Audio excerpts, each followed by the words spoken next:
Hey y'all, welcome back. We here doing episode 2 of our series. I am with Miss Chauntell, the Chula, the Chica of all Chulas, Chicas, Miss Chauntell. Hi. She is a tattoo artist. We are in her shop. Come see me. Her chair back there. I'm gonna insert some clips too of her work or me catching her, in action, doing what she do best, her art. Okay.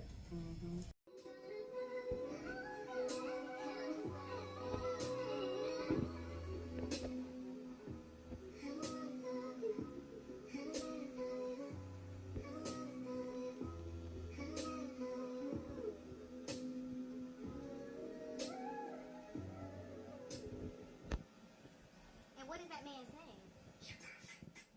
So we just gonna get started talking about why you started doing this, your passion. Yeah. Want me to go now? Yeah. All right. So, well, I grew up like in a really strict household, but I always just knew how to draw. So I always was like, I feel like if I know how to do this right out the gate, this has to be something that I'm supposed to do for the rest of my life. Because there's no reason I just know how to draw this well just because. And I mean, when I was younger, I used to think that everybody knew how to draw as well as I did. And I quickly found out that was not the case. So it just kind of put in perspective what I could make this talent become. And one thing I realized is like, people love art so much. If they could get a piece of art they could take with them, like on their body, they would love that so much. So like the first time I seen art on somebody's body, like as far as a tattoo, it's like I said, I grew up strict. So it wasn't until I was about 15, 16, I actually saw a tattoo for the first time. And I'm like, people can wear art on their bodies? And so I was like, when I grow up, because a lot of people, they get meaningful tattoos, but I was like, when I grow up, I want to be a tattoo artist. And I want to basically make people into art. Like, your tattoos don't have a meaning, but the way your flower drape on your shoulder can accent your body almost and make your body art. So that's what made me like, when I grow up, I'm gonna do this. So that's what I was gunning towards my whole life, from 16 till I became one. And now I'm trying to do more with it. That's a story. That's a story. So you already seen that you had this passion. Like, basically, I don't even have to ask you what set you apart. You kind of seen that. Yeah, this like is veering a certain way. You picked it up, you grasped it, and you continued forward. exactly. She actually, y'all, right now is multitasking, working on this piece. It's nice. That's hot. Right there. I'm gonna just get all the faces and just place them where they look good around your arm. You okay with that? And do you want any, like, are you okay with me throwing any other characters in there? Like Like, no, if that's I- the scene I was gonna talk about, because like the screen, I don't want that one like Freddy Krueger's now. See, okay, Because I perfect. seen when you posted somebody else had it, I'm like, I don't want to have the same exact one. Okay, that's fine. all I And know. I don't do the same tattoo twice anyway, because that's just lame. So. Okay. But yeah, we could definitely do that. So you want Freddy Krueger instead of Scream. Yeah. And okay, let me actually write down the characters that you want, and That's then I'm gonna what find I something cool. So everybody that's already in the photo, Yeah. but instead Freddy Krueger. Yeah, Or do you want to add Freddy Krueger too? that's what I was saying. Like, I don't want the screen. I want the screen replaced with Freddy. Okay, and is there any other characters you want thrown in, or just those characters that's in the picture? Just those. Okay, cool. All right, I'll get those ready and find some images that'll be perfect on And she doing a cover of. She got so many distractions in here. Y'all just gotta get in here, okay? You gotta get in here, okay? So y'all can see everything she got going on. And we got more coming. Yes, she has more coming. Well, what else do you have coming? Well, I mean, for now, we are opening up like a hair salon across the way, so we definitely need hairstyles for that. But as far as like the tattoo stuff goes, eventually I want to start taking apprentices. I want to start teaching people, because this is not the only thing I want to do for the rest of my life. I have big dreams as far as expanding, tattoo inks, numbing creams of my own, different things like that. I want to start getting into those, like going back to school for laser tattoo removal, different stuff like that, giving people different options. You can come in here and get part of your tattoo removed, make it a little lighter, and then that'll be a better placement for a cover up versus trying to put something over something so dark. Let's give you a cheaper option where you do one session of laser tattoo removal, brighten it up, then we could throw something on top of there instead of you got to keep coming back for their laser removal. It's thousands of dollars. Give you a deal on a tattoo, because I'm gonna do the tattoo removal and the new tattoo. Okay. You'll be one-stop shop. Okay, you just kind of stumped me a little bit. I wasn't expecting that. Yeah. That just, it's a new perspective on what you can do. I just kind of want to, this is a little too dark up here. I kind of want to lighten that up. The bottom is fine. Okay, let's just laser this off and then find an image that we can fuse together with the bottom and make it look like a piece that was always meant to be there. Yeah. Combine the two. Yep, exactly. Yeah. So basically, you can get a second chance with her. Yes. She believes in second chances. Yes, Okay. So if somebody messed you up somewhere else, come get your cover up. Or if you just got a piece, you want to restart a little bit. She just opened our mind to a whole different, you just stumped me.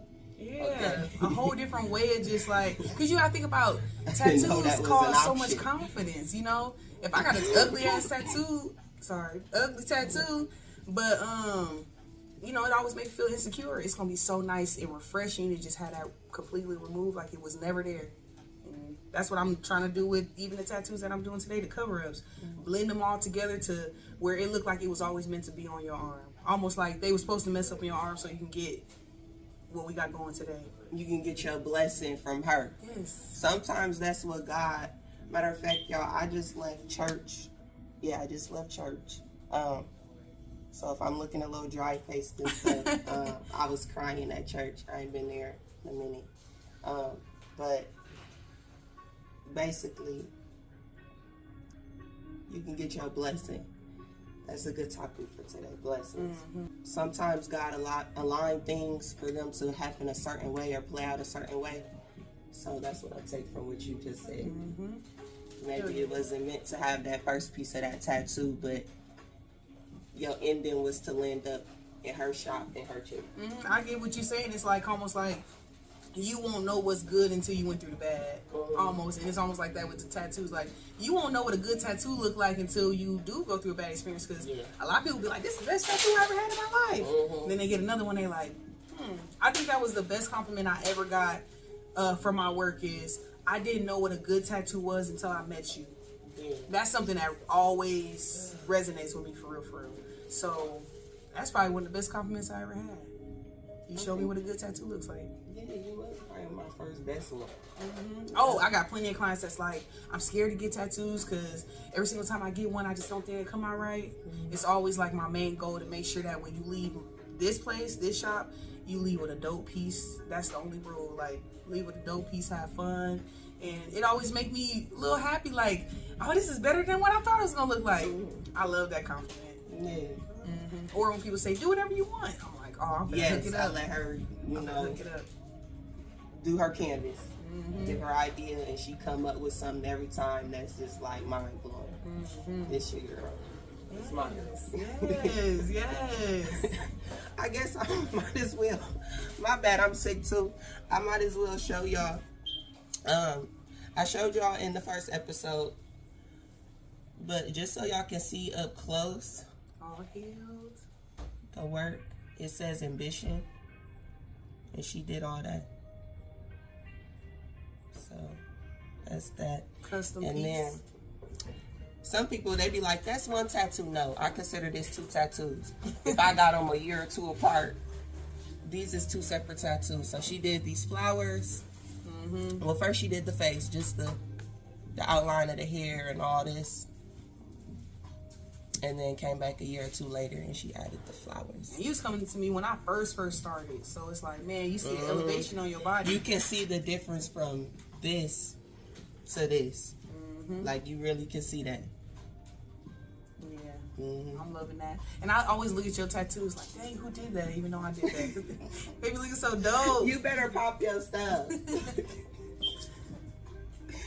I'm always trying to boost her. Yes. She do the same. That's what I love about our dynamic and our friendship. I do. Then she basically like family to me. Okay. You be hollering through the gym, hey y'all, it's a tattoo artist in here. Yes, I'm always gonna promote her wherever. I be throwing out cards. Speaking of the shop, what is one thing that you cannot come to the shop without? My planner. Okay. I'm too unorganized in here. I gotta like have my planner in front of me at all times because if somebody have a conversation with me and I don't write you down right then, you gonna show up and I'm not gonna know who you are or what you want. I'm just looking around like, are you here for someone else? So I gotta make sure I always have that. Even when I go home, I gotta sleep with it right next to me, just in case somebody message me in the middle of the night. I can sleep right. Her safety net. Right. My right hand man. Yep. Yeah. That's good to have a sense of stability. Yeah, organization. Yeah. I need that. Okay, so with you being a good planner, always having your planner on you, what is something that you plan to expand on to help build your brand or your business? Well, my next step is realism, for real. I'm trying to get into more realism because eventually my ultimate goal is I don't want to specialize in one area. I want to specialize in all the areas so I can incorporate all the art styles into all my pieces. So if you get a custom, half of it might be realism, half of it might be kind of like pop art, half of it, some of it might be a glitter tattoo. So, you know, being able to do every single style so that I can make all my pieces just be a little more unique and just push the bar a little more, because I know how to do everything, but I don't necessarily want to be just a portrait tattoo artist, just a realism. I want to be able to, when somebody walks through that door, whatever they need, I can do it. And be good in all the areas, not even just good, great in all the areas, to where it's like nothing you get out of here is mediocre. And consistent, being consistent, to where if one person comes to you and say, I did that piece, you could tell I did that other piece on the other person, versus, well, she did okay on me, but on my sister, she did a great job. I want everybody to say she did great. And if they wanted to change or anything like to tweak, I made sure I catered to that and made it, you know, go over the top for them every time. That's good. I can see that. Yeah. You've been kind of showing that over the years, though. Yeah. You can see the beads of sweat coming down somebody's forehead because it's that detailed, and it looks realistic in 3D, to where it's like, okay, I know that's just not a random line. That's him sweating. Yeah. You can tell the expression on somebody's face because the wrinkles are just right and the smile is just right, to where you could almost feel the tattoo while you looking at it. You know how you look at art, you can feel that emotion through that. I want people to put that stuff on their body and like somebody look at that, and maybe everybody has a different perspective of how they feel it looks. Like if somebody look at your tattoo, I might have a perspective. It inspires me. Somebody else, it reminds me of my mom, but you did it because you had a best friend a long time ago that passed away. Everybody has a different perspective, but it's beautiful in everybody's eyes in a different way. So yeah, that's what I want to be able to create on people's bodies forever. And I think the best thing is just seeing that full circle of, I have clients that come to me when they first turn 18. Now they having kids, and their kids gonna turn 18 one day, and I'ma still be like, I tattooed your mom or your dad, and now I'm finna tattoo you. She bringing the count down. My 18th birthday is in 4 years, and I'm going to see Chauntell. Yeah. Yep. I'm bringing in them generations. Okay. So, what is one thing that you want to help this generation with when they get introduced to Chauntell? Okay. What is something that you want them to take away from you? I want them to see where I am now and understand, like, you could be here even though you go through hard stuff. Like, just because you got a hard life and you come from hard times, you can always become the person that you want to be. Regardless, you don't have to feel like it's a death sentence because nobody around you has anything going on. Nobody started a business, nobody entrepreneur, nobody supports me. Because even when I first started, I was criticized so harshly that there was moments I could have gave up, but I knew who I wanted to be. That it's like, okay, 5 years from now, where am I going to be? If I do these steps, how is that going to help me in 5 years from now? Because 5 years going to come no matter what. If I give up now, I'm going to still be a failure in 5 years, so why not just try? And if people think I'm a failure now, no matter what I do, they're going to judge me, so I just need to keep going. Whether they think I'm a failure or not, like, I need to make myself proud and do the things that I'd be more scared in life that I didn't do. Fearful more of not becoming the person who I really need to be, versus, oh, I'm going to just give up and be scared and pretty much suppress who I am and hold myself back because other people don't believe in me. You just gotta push through and still believe in yourself. And like I said, it don't matter where you come from. If you got a dream, you can really make that come true. Put yourself out there and apply yourself. Like I shared with y'all before, I do have a fear of failure. So she noticed too. Not being scared to fucking, fall. You gotta, and that's what I want to pass to my kids. I want them to celebrate failures, because that's really what's going to teach you what to do next. Like, okay, this way didn't work. What is the next step? Instead of, well, I failed, it's over, it's not going to work for me. The first time I did a tattoo, I went in the bathroom, I cried. I was like, I can't do this. I was freaking out. I was screaming, jumping around like, oh my God. We didn't have some of them moments. Man, I'm like, I can't do this. I don't know what I signed up for. Maybe my dreams are fake. And now I'm here. Yeah. So. Yeah. Well, I don't want to say I have a fear of failure. Let's not say that I had a fear of failure, because I wouldn't be sitting here with you right now. Yeah. I've been supposed to start this series months ago. We talked about this, but now I'm applying myself, like you said. So you know, I'm sitting here, and I'm supporting her. She's supporting me. So just apply yourself. Put yourself out there. No matter what, girl. For example, there was a car crash in front of the shop the other day. I was like, going on out here? Oh God. I was like, funny. Damn, you got hit? You okay? Your neck hurt? A neck tattoo would be nice on there. Come see me at Marvin's room. Is she a client now? See?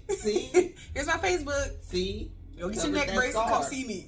You covered that scar, that wound. She flew through the windshield. I'm like, that scar, what's the hell of? I can put some of them. No. Flew through the windshield is crazy. It's crazy.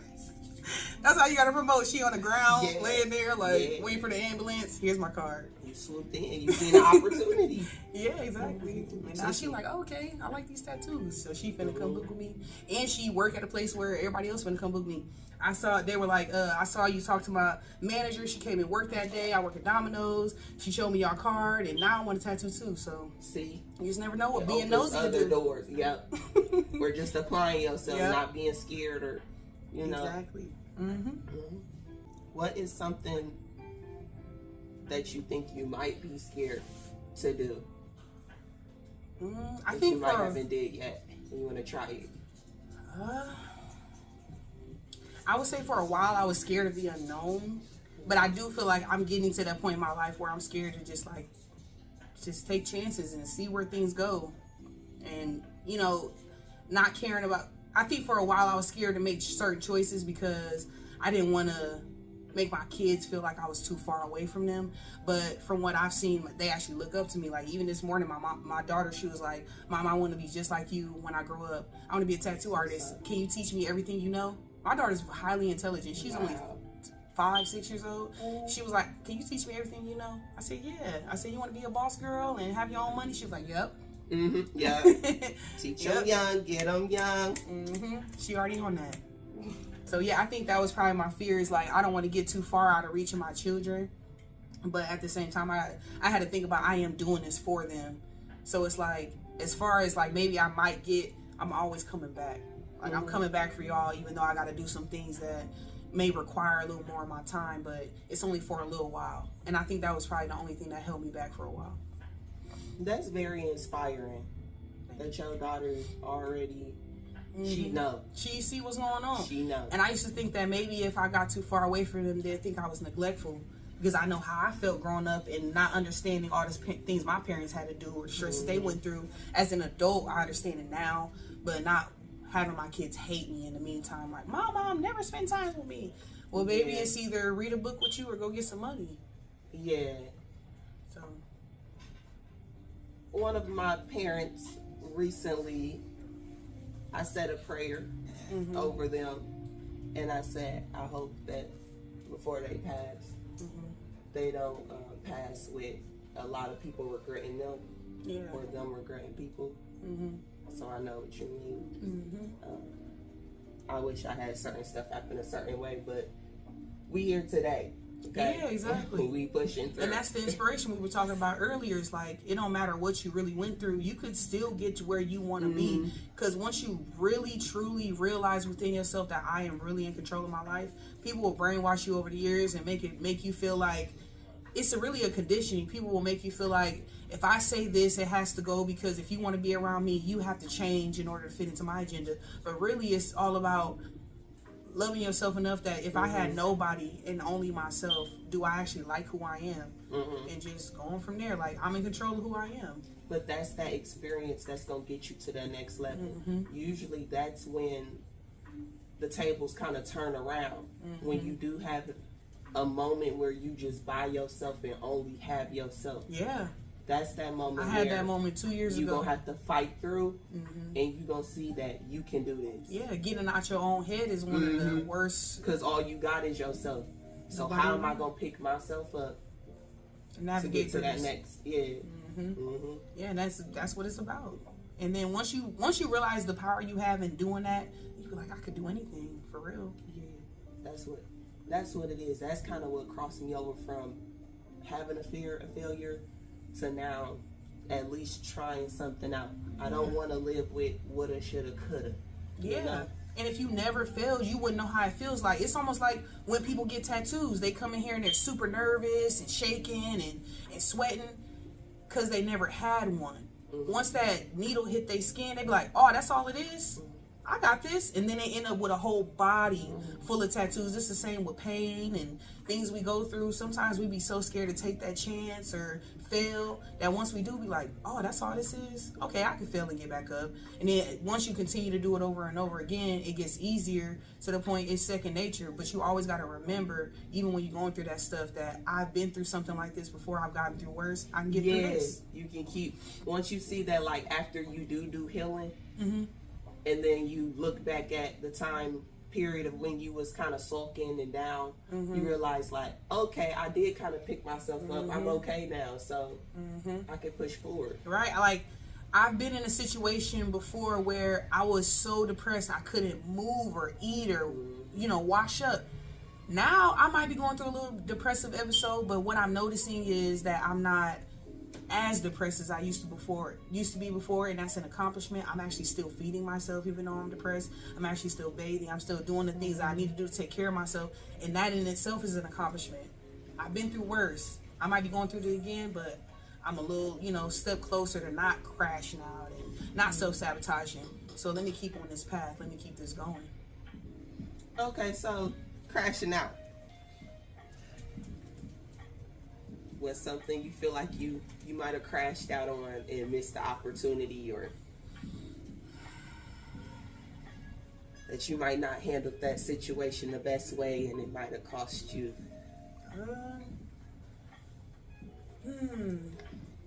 I'm not sure if there's any, I would say opportunities that I missed out on that I should have taken. I will say that crashing out has kept me from healing sooner. Like how I feel now, I feel like I could have felt this 3-4 years ago if I had to just had the emotional regulation and done the work that I'm doing now. Because the thing is, no matter what, you got to do the work.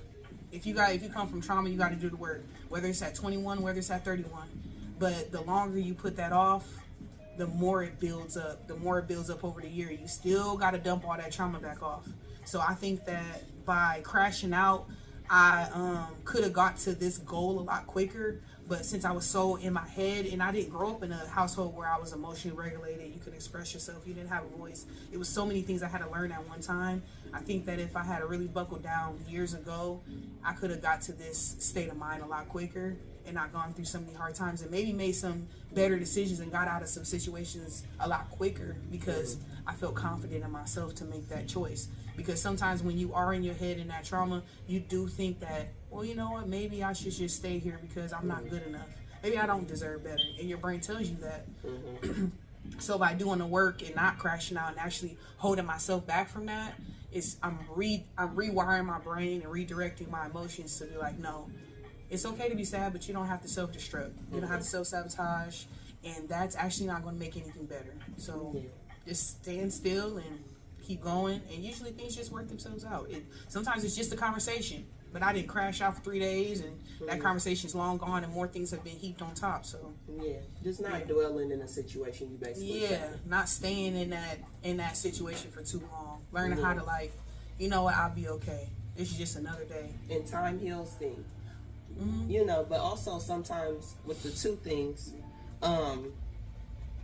sometimes God may put you in the right place at the right time. So that situation might not have happened how you wanted it to, but that's all the time because he's seen already what was coming. You didn't. Yeah, So, and sometimes you gotta make sacrifices for that life that he see coming. And that's one thing I had to realize is once I start making sacrifices, not sacrifices in a bad way, but actually sacrifices that help me become a better person, things start falling in life. My life actually start reflecting who I wanted to be in a lot of different ways. Because when I was probably more addicted to being sad because that's all I ever knew. Once I started being like, I don't want to do that. I don't even want to be sad like that anymore. Those things don't matter because my life is so much. I'm away from those people that hurt me in the past.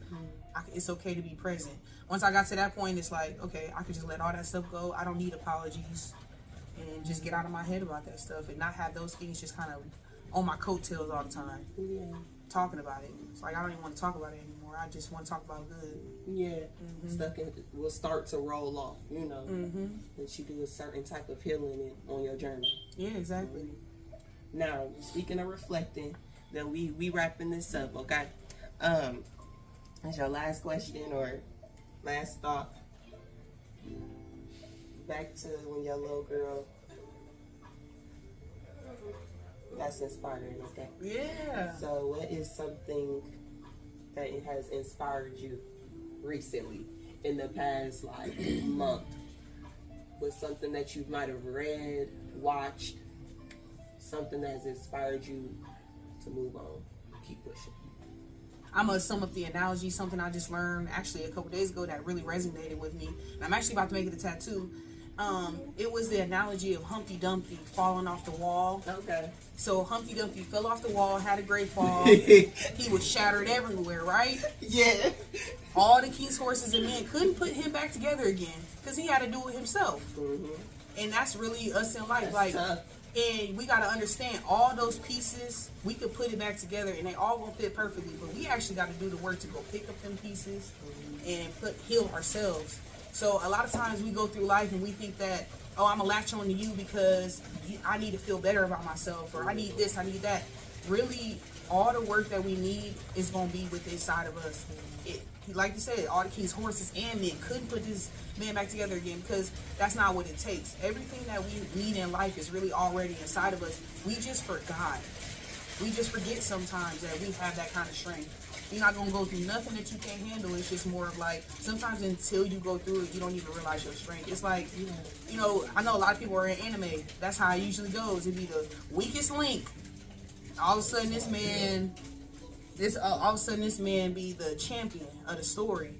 And he be having the hardest life, but until he actually taps into his power and start punching and kicking, he not going to know what he made of. And that's trials and errors in our life. We're not going to know what we made of until we're put inside that fire. And so, yeah, that's one thing I've been thinking about. And all the shards that are like Humpty Dumpty, all those shards matter. And you're not going to be able to just throw that egg back together. It's going to take a lot of time, patience. Even if you got to glue them pieces back on, you got to give the glue time to dry, all that stuff. And just be gentle with yourself. Give yourself grace. And you might try to heal yourself and crash out here and there and maybe go back to your old self, but that's okay. It's not, you human. It's a setback, but it's not a death sentence. You can just keep moving. Like, you know what? I had a bad day yesterday, but today I'm going to still try to be the person I want to be. And think of yourself already in that state as the person you want to be. A whole egg. Okay. That in itself is inspiring. It is. That wraps it up, but that doesn't wrap up you seeing me and Chauntell. We got some collabs going on. Some collabs with us, but then we also got some things we got going on where we will be showing our face in the building. Whatever. Yes, pull up to the shop, okay? Pull up to the shop. We're gonna pull up on y'all. That too, she do traveling. I will put the address to the shop down in the description so y'all can pull up. But that pretty much wraps it up. My Chula. That's Spanish for pretty woman. I just thought it was like a pretty name. I'm like, I should name my child that. Yeah, it's pretty. Good woman, pretty lady. Yeah, my Chula. Yeah, I like that. So that's why I opened it up with that. Okay, I like that. CH Chula, CH Chauntell. Okay. You see, yeah. I like that too. Look at you being clever. I'm assertive. I'm intentional when I love certain people. Yes. I'm intentional with the ones I definitely deal with. Yeah. You had it here. It's chess, not checkers. It's not coloring. It's not drawing. It's art. Okay? Get into them. Yes, ma'am. And we out. That's it. Perfect.